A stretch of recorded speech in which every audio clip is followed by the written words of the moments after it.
Hello, everybody, and thank you for tuning in to the Liberty Report. With us today is Daniel McAdams, the co-host. Daniel, good to see you. Happy Thursday, Dr. Paul. How are you doing? Doing well. So, lots of things to talk about. But we better not try to talk about everything, Yeah, or we would be here. We would be here through lunch. So, don't want to do that. But we are going to start out with something very interesting because this is something that I think a lot of people who wouldn't have guessed the results would have been what we have found, or at least we're reading about this. This comes from the Summit News, and they wanted to find out. Which group of people are more likely to follow the mask mandates, and which ones resist? And of course, everybody knows who resists: Trump people. Yeah. Trump people, dumb people, poor people, victimized people, and they're the ones who resist the most. Well, it turns out it's not so clear-cut as that. There's probably a little bit here and there on every group of people and every intelligence group and every color that you'd have a mixture of things. But what they found was the most highly educated Americans are also the most vaccine hesitant. Yeah. So that is something because we knock pretty hard. The professors in the university, they all have PhDs. Yeah. They have to have high IQs there. But maybe some that have really good IQs, maybe they don't stay in the universities, and maybe they don't have to be in the university. But that to me is fascinating, and I think it's going to challenge a lot of people, and you'll hear some people come back and say, oh, that's not true, this is misinformation, and all that stuff that they do. But I would think that people should pay attention. I think what it shows is that it's not a strictly IQ position, because I think I've often wondered about that throughout my life, about why do people with high IQs do such dumb things? Yeah, and they have terrible political positions and all. So anyway, when it comes to masks, they cannot come out by saying, well, it's the dumb people, the people, look how they have blasted anybody who voted for Trump. Matter of fact, you can get canceled if you're in a certain business and, oh, you mean you voted for Trump? So, out with you. So I think this is good information to have. If somebody disagrees, let us hear their refuting it then. Yeah, it's interesting. There's a research study from Carnegie Mellon and the University of Pittsburgh. So it's a university study. And what they did is they used 5 million survey responses. So it's a big group of people. And among those survey responses, they pulled out the data that looked at vaccine, they call it hesitancy, but people who don't want to get the vaccine, and education levels. And we can actually put up that first clip, because this is what they discovered. And it's interesting. It's kind of a U-shaped curve. Whereas the least educated people are higher. And then you go over to the PhDs, as you say, and you have 23.9%. The highest of all are those with PhDs. And as you suggest, what it does is it smashes the stereotype that these are all knuckle-dragging Trump supporters, or all dummies. They must know something. They must, because they're used to research. If you're a PhD person, you do research. My guess is that they spend a little bit more time looking at data, looking at research, and making up their minds. But the other thing that comes out in this study is that not only are PhD holders the most skeptical about vaccines, but they're also the least likely to change their mind. And this came out in the course of the questions in the survey. So it shows that they do somehow come to a conclusion and maintain that conclusion regardless of the propaganda around them. Yeah, and I think there's reason for some people to get confusing, because we're going to talk about a teacher that left. She left teaching, but does that mean she's just emotionally locked up with masks, or is she intelligent, or what does that all come to, or a religious value? Yeah. And that's not strongly identified, exactly with IQs. But the thing of it is, I like it because it challenges the propagandists. Yeah. The propagandists that say, stupid people. I don't want to be, defending all those dumb people, Yeah. What we want is truth out there. And this to me is a very worthwhile study, and I hope it gets a little bit of attention. Yeah. Well, you know what else was getting some big attention yesterday, and I'm talking mainstream media like Axios, like Drudge Report, is a new preprint study that hasn't been fully peer-reviewed, that it came out and is causing a lot of panic attacks out there. Let's put up this next clip. This is from Axios, a new preprint study that raises concerns about the mRNA vaccine's effectiveness against Delta, particularly Pfizer's, has already grabbed the attention of top Biden administration officials. And then it says the survey found that Pfizer vaccine was only 42% effective against infection in July, while the Delta variant was dominant. And this is a quote from a senior Biden official. If that's not a wake-up call, I don't know what is. No, and the whole article is written in a very serious manner, but sometimes it just doesn't all add up, Yeah. 1 and 2, and everybody knows exactly what has happened, because sometimes it depends on when they did the study and how many, and there are variables in there that means that this isn't a final conclusion. But like the article said, and like you quoted, it's a wake-up call. Well, you better not ignore it. But of course, we've been trying to tell people that sometimes the data gets mixed up. Sometimes it's just carelessness. Sometimes it's bureaucratic. Sometimes it's political. And sometimes it's on purpose, for various reasons. So I think waking up is a good idea. That's a different type of waking up than the woke movement, let me tell you. And that also refutes the idea that the science is settled, because as you learn more, you learn something is going on. And here's a quote from the Axios article, quote, "The study raises serious questions about Pfizer and Moderna's long-term effectiveness." And that is a real issue. Of course, Alex Berenson's been saying this for months and months and months. He keeps getting kicked off of Twitter for saying it, but now they're not able to ignore it. But what they want to do, and actually you can put up that next one just to show that this was at the top of Drudge yesterday. I think it's still up there for what it's worth. But they want to blame it on the Delta variant. Hey, these vaccines were totally fine. They were 100,000% effective, but this Delta came along. We sure didn't see that coming. But you know better than me, Dr. Paul, that these kinds of viruses do mutate, don't they? They do have variants. They expect them to. They expect them to, right? And that's why they haven't been able to produce a vaccine for coronaviruses until this point, supposedly.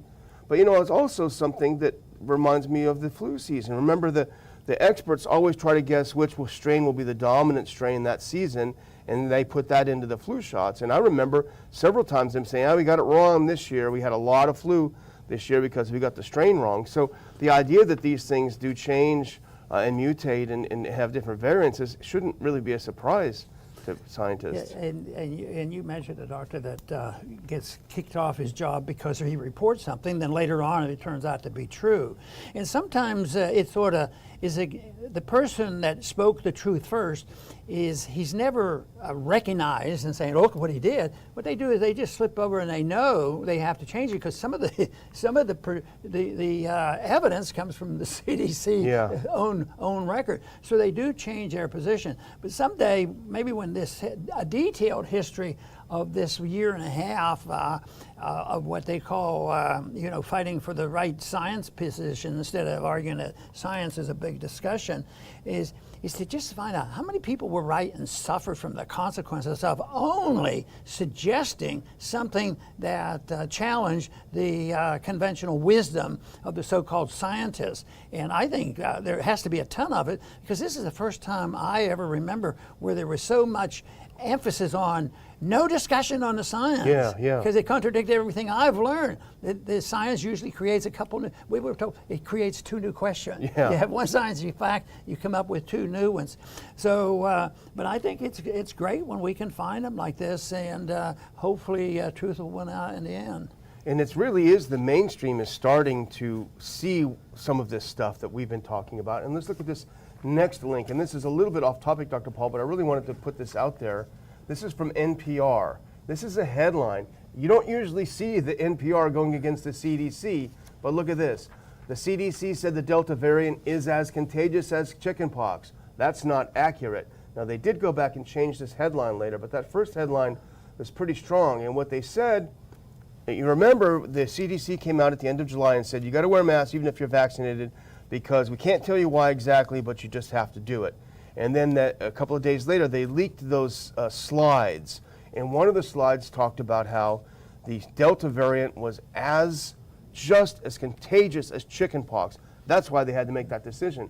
Well, look at the next clip. This is from the NPR article, Dr. Paul, and this tells you the quality, I think, of the CDC's work. It says, this is the RO values for chickenpox versus the Delta variant.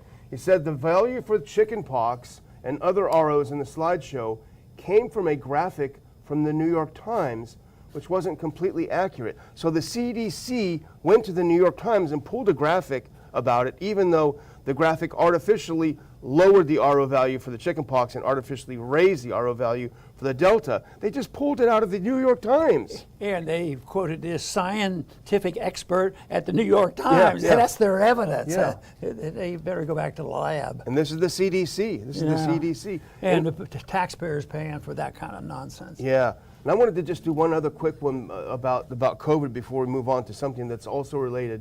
But this next clip, Dr. Paul, I just saw this, so I didn't get a chance to mention it to you. But this is also NPR. An NPR article. I mean, you don't usually see them question things. Nearly 94,000 kids got COVID-19 last week. They were 15% of all new cases. Scare, scare, scare. It sounds terrible and really super scary. Then you look into the article. Just do that next clip. And I think you'll appreciate this, Dr. Paul, because it's what we talk about. You dig down in the article and it says, but the numbers appear to show that severe illness, hospitalization, and death are rare in children infected with coronavirus. In states where data was available, less than 2% of all child COVID cases required hospitalization, and from 0.000% to 0.03% were fatal. And this is the stuff you've been saying all along. You know, this is false because they're reporting on colds and they're not telling us about the cold virus that they're talking about. Now, that's terrible. Yeah, you know? But it's there has to be a strategy. A certain group of people want to stir up trouble and stir up fear, and we've talked about that so often. Why do they do this? And there's some self-serving motivations for doing this, and it's political and economic and ignorance, the whole thing. And it's a reason why we have such a mess in getting people to understand this. I'm ready to talk about Dallas. Let's talk about Dallas and Houston now too. Yeah, and that has to do again. Here we figured we were moving right along, and we have moved right along. We're better off than we had been, and I think the governor's doing a little bit better. And but all of a sudden, there's a contest now, and it has to do with jurisdiction that we have. We have the bad mayors in a couple big cities and counties, you know, that. Say mandatory, school's starting again, and we have to get the mask back on. In some places, they're even saying you have to have the N95, and everybody, you know, wears this mask without a scientific proof of anything, you know, about this. So, but it looks like Abbott and Paxton will be challenging it because of a court ruling in favor of the school district, and. You know, we discussed that a little bit before. Why do we get messed up in this? And I start with the fact that it's usually an activity that shouldn't even be done. You know, you get into certain things that we shouldn't have this debate. But if we do have it, I still think that if you're reducing the authoritarianism of government and they're doing it immorally and it makes no sense, there's no precise justification and authority to do it and put on this kind of control, and then I think if you have the people stirring up their elected officials, say, hey, look, there has to be a way out of this, and why can they force us to do this and say that they have the authority to do this, and they don't. So that's why there will be a fight, and I guess that'll involve, I don't know whether they put the cases together, but they're objecting in Harris County as well as Dallas. It is. It's an open revolt among the liberal cities, the liberal-run cities in Texas against the governor. The governor signed an executive order forbidding mask mandates and vaccine mandates, and the cities are in an open revolt. And what they've done, I think, in Dallas County is they'll basically grab a liberal judge and they'll have him overrule what the governor has done, the prohibition on mask mandates, and they want to reinstall these mandates. And the real big question, I mean, the open revolt is interesting, and it's going to have its time in court, probably go to the Texas Supreme Court to figure out how this 1975 disasters law plays out in the whole thing. But what's interesting about this, above all that, is what they want to do is bring back the stuff that didn't work in the first time. You know, Right. If mask mandates worked before, why are they being brought back? If they didn't work before, why are they being brought back? You know, Yeah. They want to do all the things that didn't work, and we've talked ourselves blue in the face showing these charts that show as soon as the mandates are in, it has absolutely no effect. The charts over and over are full of data. But here's something else. This person should be the hypocrite of the month, I think. Remember good old Lena Hidalgo, Harris County judge, the most rabid mask mandator, shut down business. God knows how many people she put out of work, misery because of her hysteria. Well, she's turned over a new leaf, Dr. Paul. She does not like the prohibition on mask mandates. And here's from the article that we saw. She said, quote, "It's a moment of necessary civil disobedience." Oh, boy. So now she's Martin Luther King, right, with wanting to shut things down. Sounds to me like it's an exaggerated authoritarian system that Yeah. she's promoting. But you know, in all this discussion, should they have masks? Shouldn't they have the mask? Should they be forced to take the vaccine? The one thing that is not permissible, and we've talked about this, you can't you can't have the exception of dealing with all these regulations if you prove you have natural immunity, you have the disease, and you feel quite fine about it, and you're a threat to nobody. That's not scientific. So they won't even let you bring that up anymore. You will do this. You will either report and give us your vaccine passport, or you will have to be tested, even if you've had the virus and had the infection, and you can show you have antibodies to it. I mean, that's insane. That's ridiculous. That should prove to a lot of people that they're up to no good. It's politics. Well, we've seen plenty of studies suggesting very strongly, particularly out of Israel, that the vaccine's effectiveness in preventing disease is waning over time, as in a couple of months. Maybe I'm missing something. I have not seen a single study suggesting that naturally acquired immunity does wane over time, that it's not robust and long-lasting, as Senator Paul and others say. So if they have that study, I wouldn't mind seeing it, but still, as you say, they want to discount the idea of people having long-term immunity. I guess we want to move on to another depressing topic, I guess. Out in Loudoun County, I used to love Loudoun County. It's so pretty out there. It is depressing. It's so sad, but it's also good in the sense it's one of those attention getters. What we're going to talk about is a teacher who finally had it up to her, you know what, she was just up, and she did something that she felt strongly about it for scientific reasons, personal reasons, religious reasons. She just chucked the whole thing because she was sick and tired of what the schools were doing to the kids, and she did that. So and she went to the school board. Sobbing teacher abruptly quits during a heated school board meeting, and that was in Loudoun, I believe. Yeah, Loudoun County. One of your favorite conservative sponsors. Sad. But I want to just read a little bit what she said, because it was so sincere. I watched her little talk that she gave before the committee. I wish we knew, I wish we could get after those meetings an interview with some of the board members. Yeah. Laura Morris, a former 5th grade teacher at elementary school in Leesburg, Virginia, quit in front of the Loudoun County School Board as she tearfully protested against controversial policies, including a CRT, transgender locker rooms, and more. You know, how much more do you have to expect? And she said, sobbing Moore said, "School board, I quit.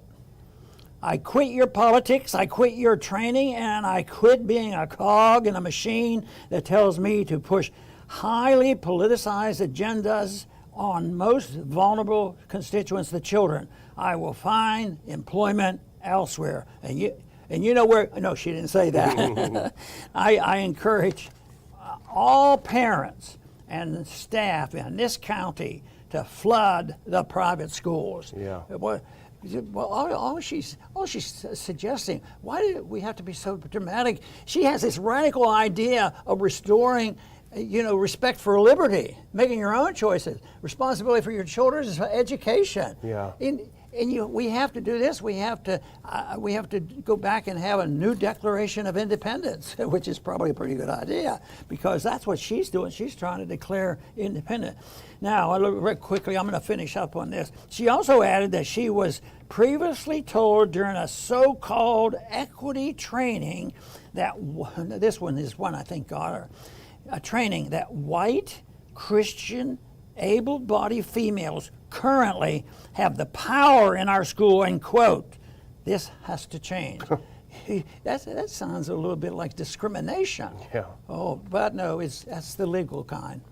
Our good friend Jeff Dice has a great quote, and I probably won't get it exactly accurate, but he said, at this point, I'm more interested in separation than persuasion. And I think that has to do. And you know what a lot of people are doing, and certainly we actually do it with our homeschooling, is that a group of families will get together and they will hire a good teacher, like I'm sure she is, and they'll hire her as like a homeschool co-op. And people have a misunderstanding of what homeschooling it is, if you're just sort of sitting here doing nothing. But no, we have a co-op that our kids go to, and there's a lot of interaction, but you can hire a teacher like this, 5 or 6 families together, and have a great teacher who's dedicated and spending a lot of time. I really hope Ms. Morris finds a group like that in Loudoun County.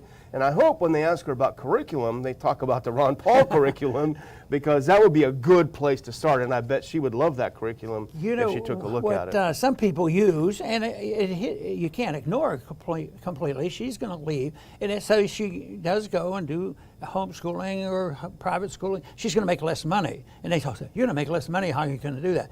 But just think of the personal satisfaction, the difference of what a person would have listening to just go along with what she just described that drove her to this point of just chucking the whole thing. Yeah. So you can get paid for things differently than just getting more Federal Reserve notes. Besides, they depreciate.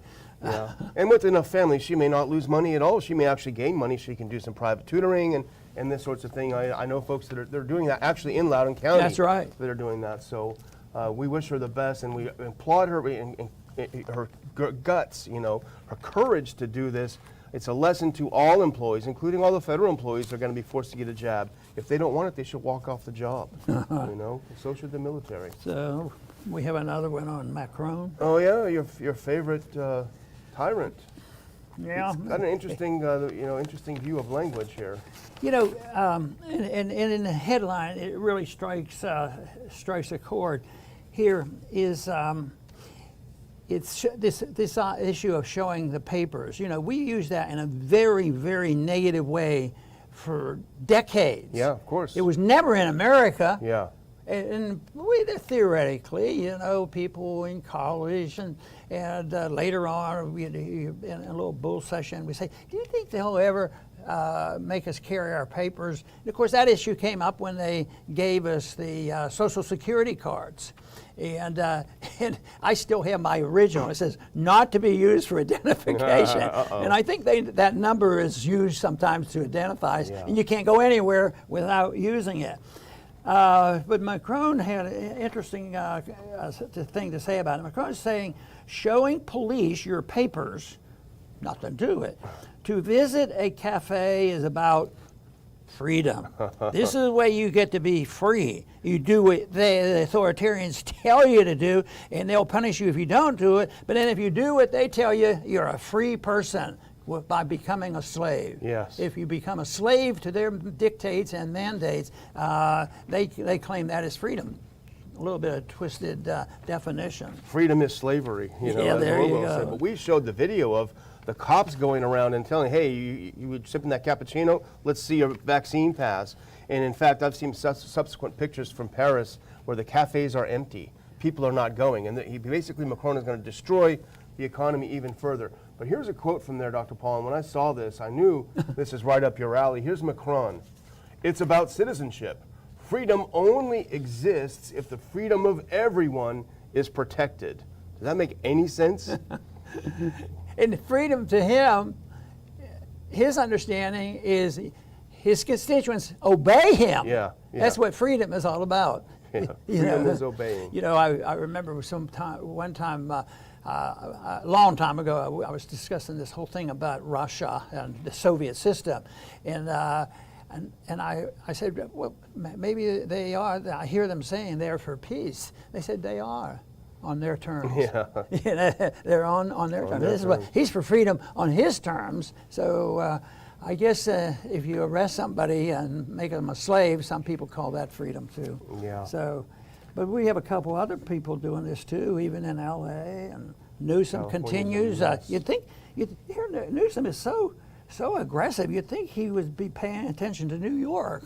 Yeah. But he says Newsom announces nation's first vaxxer test rule for all teachers and staff. Wow. There it is. The threat, the same thing. Quit. So they're no They should different. quit. This is an international movement. This is the amazing thing to me, is how they've been able to orchestrate this. It can't be that there's a universal understanding of the dangers that we face when there's so much contradiction and you know, lying about the reports and the whole thing, and yet that's what you see. And LA isn't doing much better either. Yeah, but you know, they worked so well last time, the mask mandates.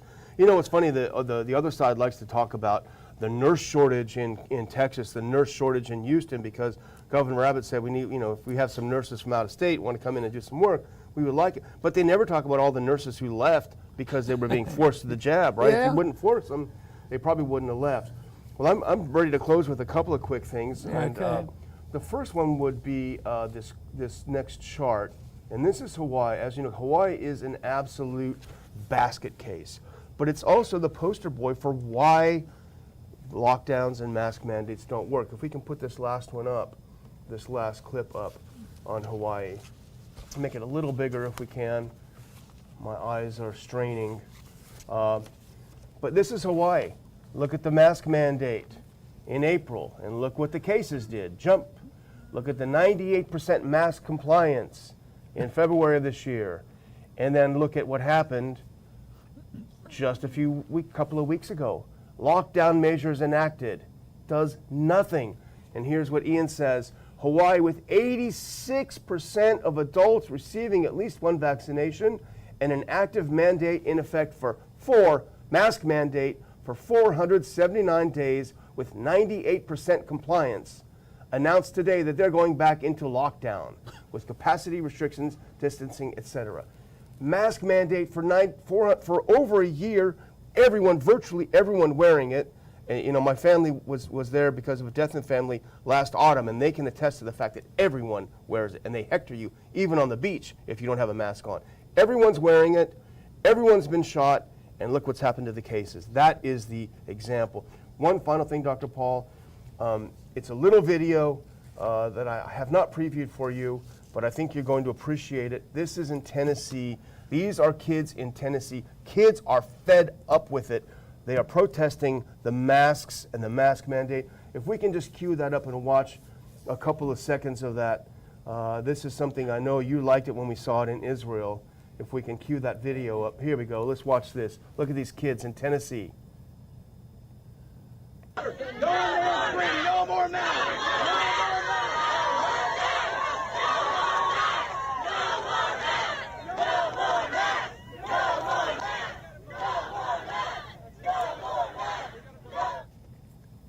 Kids are saying, no more masks, no more masks. Great kids. Great Freedom kids. at last. Yeah, Huh? great kids. It's the whole issue, and that's what we're dealing with, but that's an eternal argument from the beginning of time on what freedom really means. You have social freedom, religious freedom, political freedom, and an understanding of it. But it really is something that is tied into the Christian religion, the importance of the individual, that you can make up your own mind. So in some ways, if they really respected religious freedom, which they don't. I mean, matter of fact, there was a lot of more attack on religious freedom in this case, because on religion, that's an opt-out that we don't permit. So that's the one, they have to destroy, and there's a lot of frustration. Matter of fact, in spite of the good people speaking out, the numbers are actually going down, for people who declare themselves as Christians throughout the world. But that doesn't mean that it's static and that it won't change. But I do want to once again thank our viewers for tuning in, because I think it's so important that we visit with you and try to pass on to you some information that we have. And for sure, the contradiction that we pointed out on our programs today is a big chore. Their own reports, if we're there to decide, are we going to agree with them or disagree with them, they can't even agree with themselves. You know, Daniel put on a couple times today, you know, that certain things have happened, but it doesn't matter. It doesn't matter. But then they'll still argue, science has settled it. Well, that's probably about the most unscientific statement they can make. Science has settled it. So you just do it, and who's the interpreter of the science? It's no better than the interpretation of anything social behavior, the way they've done this. The scientific discipline has a real problem, and I'm always very disappointed, because medicine has changed a whole lot in the years since I first went into medicine, because they're part of a social network that you have to toe the line according to the social activities, and that's why you see a big split with the physician. I would say, let's assume, I don't know what it is, let's say half of the doctors agreed with the lockdown, half thought it was terrible. We don't even know, because 90% of the information that we got through the average media was always to show that if you didn't endorse the media, therefore you were wrong, and you had a low IQ, and you probably shouldn't have been allowed to graduate from medical school. So this is a problem, and it's going to exist.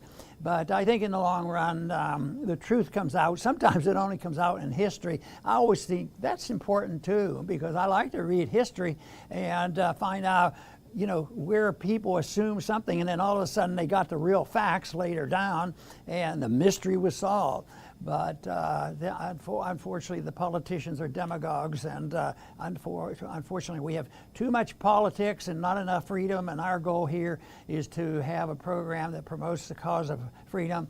And we believe sincerely that that is the road to peace and prosperity. I want to thank everybody for tuning in today to the Liberty Report. Please come back soon.